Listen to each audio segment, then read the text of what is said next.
زموږ په ادبیاتو کې کمبودتیاوې او د اوسني عصر تقاضاوې. د نړۍ د هرې ژبې د ادبیاتو روح احساس دی. بې احساسه ادبیاتو ته ادبیات نسو ویلی. شعر باید له احساسه مالامال وي. کیسه او ناول بې احساسه تش کالبوتونه دي. فلم د احساساتو تصویري شکلونه دي او ډرام د احساس په مټ چلیږي. خو راسئ وپوښتو چې احساس دی چې شي. احساس هغه قوت دی چې د خلکو په زړونو ورننوځي او په خپلو جادوګرو ګوتو د زړونو بیدو تارونو ته ترنګ ورکوي. کله یې وژړوي، کله یې وخندوي او کله یې له حیرانۍ یا بیرې ولړزوي. احساسات که د بې حده مهربانې مور په څیر مینه در باندې لوري، نو کله کله بیا د یوه با تدبیره، جدي او هوښیار پلار په څیر درس هم درکوي او په نتیجه کې د چا زړه او دماغ راویښوي. او کله چې بیا دا دوه پښتانه راویښ سي، نو بیا د نوي ذهنیت په جوړولو کې خورا کاري تمامیږي. امریکایي لیکواله هیلن کیلر چې لومړی ړنده او کڼه ښځه وه چې په هنر کې یې لیسانس واخیست، د احساس په اړه وایي: د دنیا بهترین او ښایسته ترین شان لمس کېدلی او لیدل کېدلی نسي، بلکې باید په زړه احساس کړل سي. د روسي لیکوال، شاعر او مورخ نیکولای میخایلویچ کرامزن یو مشهوره مقوله ده چې وایي: حساس زړه د نوي نظریو سرچینه ده. شاید رحمان بابا به هم په همدې خاطر ویلي و چې ډیر عزیز دي ممدلان تر سنگ دلانو، ته یو څاڅکی څه د اوښکو ګوهر مسه.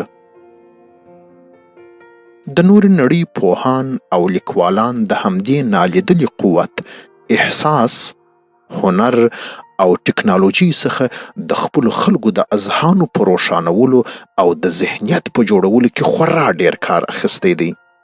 ډیر زاړه رواجونه د همدې احساس په قوت د خلکو له اذهانو پاک کړي او پر ځای یې نوي نهالان پکښې ایښي دي. مثلا د هندوستان په ټولنه کې تر اوسه لا اکثره د نجلۍ پر پیدایښت زموږ د خلکو په څیر یو او وی وایي یو لور یې پیدا سوه. خو د دوی لیکوالانو، شاعرانو، کیسه او ناول لیکوالانو یې ټولو دې موضوع ته لاس یو کړ او د خپلو تخلیقي هنرونو په مټ یې داسې کیسې، اشعار او وروسته فلمونه ځینې جوړ کړل چې نه یوازې د هندیانو بلکې د نورو ډیرو همژبو اقوامو اذهان یې هم د همهغه پټ قوت، احساس په مټ روښانه کړل او ژور تغییرات یې پکښې راوستل. د احساس، هنر او ټکنالوژي څخه د هندیانو د کار اخیستلو یوه کوچنوټې بیلګه به سره وګورو. क्यों कैलाश, हैट्रिक की तैयारी है? छोटे चिंता मत कर, बेटा ही होगा. देवर जी, बेटी हुई है.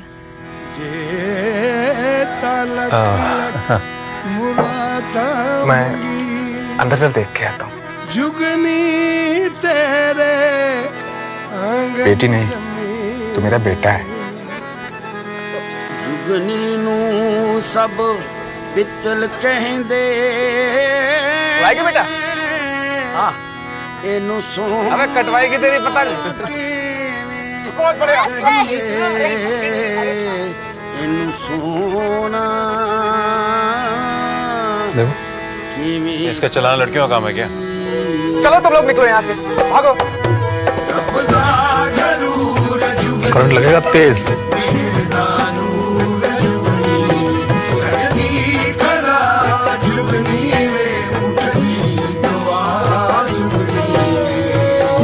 सीमा यहाँ पढ़ना चाहते. सुन कैलाश, हमारे घर की छोरियां इतनी दूर पढ़ने नहीं जाएंगे. पर भाया, जो ट्रेनिंग उसको यहाँ मिलेगी और कहीं ना मिलेगी. मतलब भाई हम उसे अकेले भेजते बस में मर्दों के साथ? नहीं भाई, नहीं जाएगी.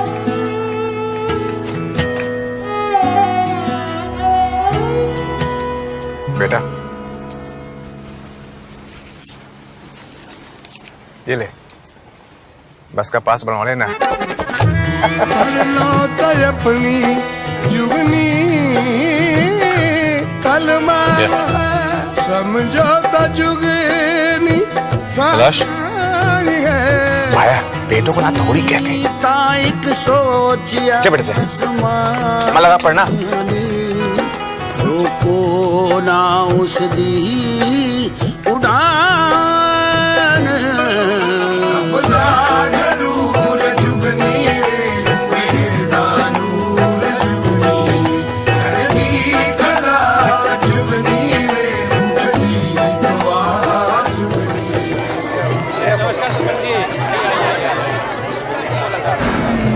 अरे लाइट को क्या हो गया भाई? अरे कैलाश भाई जाके देखना लाइट जरा। सूरज भाई देखना लाइट को। रुको, मुझे देखने दो। अरे सीमा, तू जनरेटर के पास क्या कर रही है? हट जा वहां से।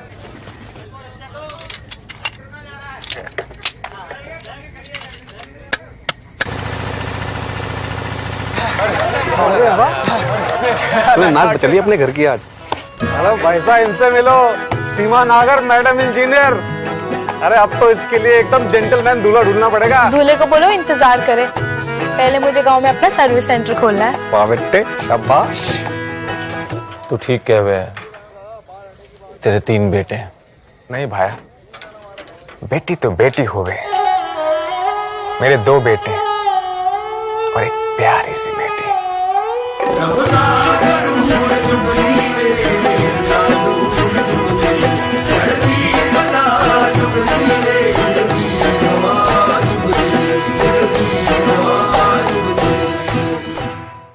خو موږ د دې او دې ته ورته احساس په درک کې ډیر شاته پاته یو.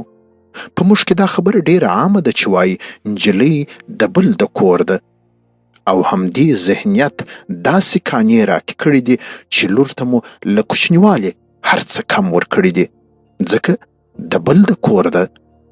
مینه مو یې د ورور په تاله کې ور اچولې ده، توجه خو مو ګر سره ورته کړې نه ده، او چې رالو سوې ده نو مو بیا د خپل ملکیت په ډول خرڅه کړې هم ده، او کله چې ویش راغلی دی نو مو بیا د دې حق په صفر کې ضرب کړی دی. دا هر څه د رواجونو په بې رحمانه قانون کې روا بلل سوي دي، او هر چا چې له دې قانونه بغاوت کړی دی نو خوله خوله کړل سوی دی.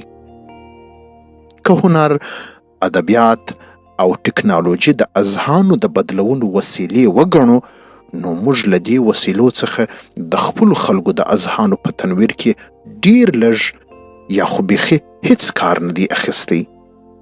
زموږ په ادبیاتو کې به په ندرت داسې څه ومومو چې د لور او پلار ترمنځ هغه بې حده خوږه مینه دې په داسې خاص هنر بیان کړې وي. नाना ये देखो शील्ड लेग हेलमेट होमवर्क हो गया? मम्मी ये देखो फिर दाग लगा दिया। पापा ये लीजिए आपके घर जाने की ticket. Hello, yeah I am just going to send you the email in 5 minutes। Yeah give me 5 minutes, I am working on the present. मेरी छोटी सी गुड़िया कितनी बड़ी हो गई, घर घर खेलती थी, अब घर संभालती है, ऑफिस संभालती है। I am so proud and I am so sorry. Sorry कि ये सब तुम्हें अकेले करना पड़ता है। सॉरी कि जब तुम घर घर खेलती थी तो मैंने तुम्हें रोका नहीं। ये नहीं कहा कि ये सिर्फ तुम्हारा काम नहीं है, तुम्हारे हस्बैंड का भी है, पर कहता भी कैसे है। और मेरी ग्रीन शर्ट धो देना। मैंने भी तो कभी तुम्हारी मम्मी की हेल्प नहीं की, और तुमने जो देखा वही सीखा। तुम्हारे हस्बैंड ने भी बचपन में यही देखा होगा, घर घर खेलते वक्त वो टीवी देखने की या न्यूज़पेपर पढ़ने की एक्टिंग करता होगा, और तुम जैसी कोई छोटी सी लड़की चाय बनाने की एक्टिंग करती होगी। उसके डैड की तरफ से सॉरी, तुम्हारे डैड की तरफ से सॉरी, और हर उस डैड की तरफ से सॉरी जिसने कई कई सालों से एक गलत एग्जाम्पल सेट किया।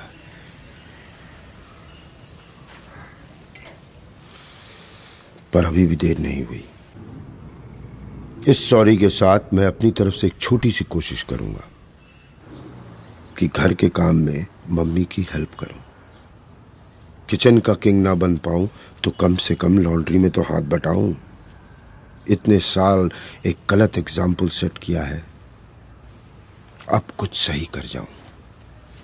तुम्हारा पापा। زموږ په ادبیاتو کې ما تر اوسه داسې څه نه دي موندلي چې د پلار له کوره د یوې لور د رخصتېدو حالت یې په داسې هنري شکل ترسیم کړی وي. البته د دې ویډیو شعر د خاص توجه وړ دی.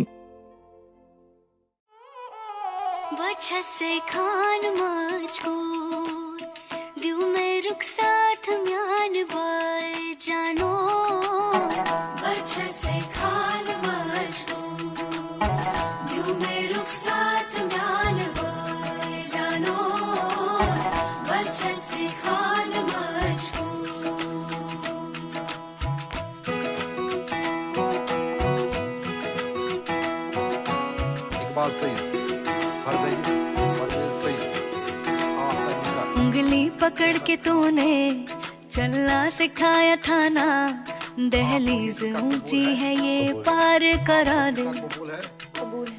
बाबा मैं तेरी मलका, टुकड़ा हूँ तेरे दिल का, एक बार फिर से दहलीज पार करा दे।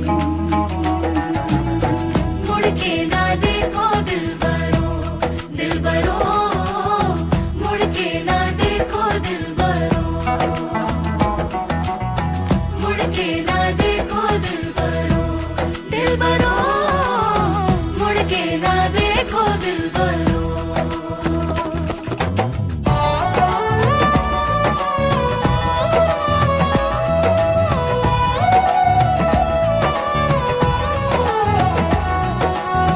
फैसले जो काटे जाए उगती नहीं है, बेटियां जो ब्याही जाए मुड़ती नहीं है।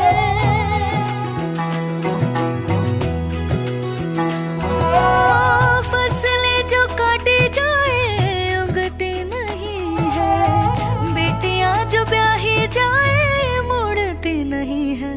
ऐसी विदाई हो तो लंबी जुदाई हो तो दहलीज दर्द की भी पार करा दे।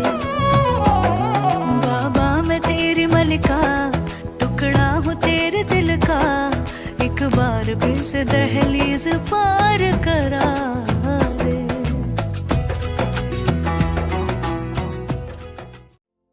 آیا زموږ په ادبیاتو کې د لور پر مرګ د اوښکو لاړونه موندلی سو؟ جواب یې حتما نه ته ډیر نږدې وي. خوشحال خان چې د پښتو ادب پلار دی او تل یې د پښتني ټولنې له مقیدو رواجونو څخه سرشاره بغاوتونه کړي دي. د خپلو زامنو پر مرګونو خو پرېږده، د خپلو لمسیانو پر مرګ لامرسي یې ولیدې، خو د خپلو لوڼو چې تعداد به حتما تر 10 اوښتی، د یوې لور نوم لا هم نه دی راته ویلی. که ووایي چې خوشحال خان خو 400 کاله پخوا ژوند تیر کړی دی، نو آیا اوس مو په خپل ادب کې دا تشه ډکه کړې ده؟ په پښتنو او پښتو ادب کې ښځې د معشوقې او مور په رولونو کې خورا ډېرې ستایل سوي دي، او په منفي کردار کې د بوډۍ او چالبازې ښځې رولونه هم ډېر غندل سوي دي. خو آیا په ټولنه کې ښځه صرف همدا رولونه لري؟ ښځه د ورور خور کېدلی نسي؟ ما چې هابله ورځ د ځینو کتابونو ورکې سره اړولې را اړولې، نو له دې موضوع سره تړلي پر دغو څو بیتونو پیښ سوم چې ښځې د ناوې د سر اودلو په وخت کې وایي: وروره راسه لار یې باسه، بابولاله لار یې باسه، که د سرو زرو لار نه وي، بابولاله د هوسۍ پشکر یې باسه. وروره لاس که په کڅوڼه، بابولاله لاس که په کڅوڼه، دا اصل غمی را باسه بابولاله، خور ځي د پلار له کوره. که څه هم زموږ په شفاهي ادبیاتو کې به دغسې کوچنوټې او تتې بیلګې نورې هم وي، خو آیا همدونه کفایت کوي؟ آیا دې موضوع ته مو د اوسنۍ تقاضا او ذهنیت سره سم توجه کړې ده؟ د ښځې د ماندینېتوب رول ته خو بیخي د سیال او مخالف جهت په نظر کتل کیږي. د حساس هنر په عینکو کې ورته کتل خو بیخي هلته پرېږده. او همدا ښځه چې بیا په موږ کې کونډه سوې ده، نو مو د ټولو اسلامي او شرعي حقوقو خلاف هغه برخورد ورسره کړی دی چې د سالمو اذهانو خاوندان به هیڅکله هم ورسره ونه کړي. او ښځه د انا په رول کې خو زموږ د ټولنې پسخند سوې برخه ده او دا اصطلاح ډېره عامه ده چې وایي په غم کې د انا غم نه غم. او کله چې ځوانان انډوالان خپل ترمنځ مسخرې کوي نو ښکنځل یې تل د انا بیچارې په پلو کې ور اچولې وي. موږ کله تر اوسه د فلم، سینما او ډرامې څخه محروم یو، نو کم تر کمه خو دا کولی سو چې د تجارتي اعلاناتو او یا لنډو فلمونو په ذریعه په ټولنه کې د مینې پیغام خپور او د خلکو لیدلوري ورواړوو. د ښځمنو موضوع زموږ په ټولنه کې یوازینۍ موضوع نه ده، بلکې نورې ډېرې داسې موضوعګانې شته چې باید کار ورته وسي. تاسې د یو پلار او ځوان زوی د راتلونکي کلیپ ته متوجه سي چې لیکوال او ډایرکټر یې څنګه د احساس، هنر او ټکنالوژي په مټ د لیدونکو زړونو ته بې اجازې ننوځي.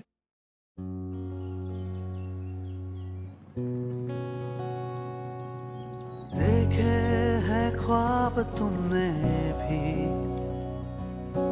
देखे हैं ख्वाब हमने भी,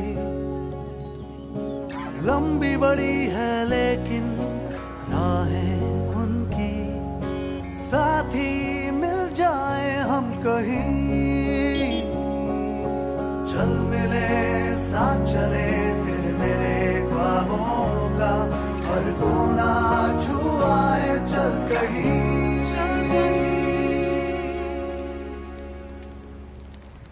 जाने की तैयारी हो गई? अभी नहीं डैड। हाँ चलती है अकेली दुनिया, हम क्यों ना साथ चले हैं, हाँ हाथ थामे हम चले, चलो दुनिया चलाए, चल मिले साथ चले तेरे मेरे ख्वाबों का, हर कोना छुआए चल कहीं, चल कहीं।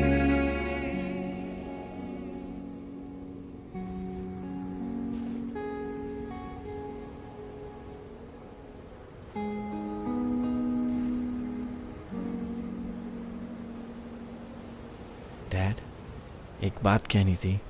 मैं जानता हूँ मैं आपसे दूर रहता हूँ, पर इसका ये मतलब नहीं कि I don't miss you. I really miss you dad. और I really really love you. I love you too. चल मिले साथ चले तेरे मेरे ख्वाबों का, हर कोना जो सपने देखते हैं वही दुनिया चलाते हैं। 50 सालों से पेंसोल इंजन ऑयल दे रहा है आपके सपनों को नई पहचान। دا به زموږ د پوهانو، ادیبانو، هنرمندانو او د قلم د خاوندانو کار وي چې دې برخې ته خاصه توجه وکړي او د خپلو هنرونو په مرسته د احساس د قوت په مټ د خپلو خلکو اذهان حساس او زړونو ته یې لارې ومیندي او په دغو زړونو کې د محبت د چینو هغه بندونه مات کړي چې ژوند په ښکلی کیږي. کله چې ژوند ښکلی سي او د خپل شاوخوا انسانانو سره مو زړونه د احساس په رنګین تار وصل سي، ګوندې مرګونه، تشدد او بې عدالتي هم راپکښې کمې سي.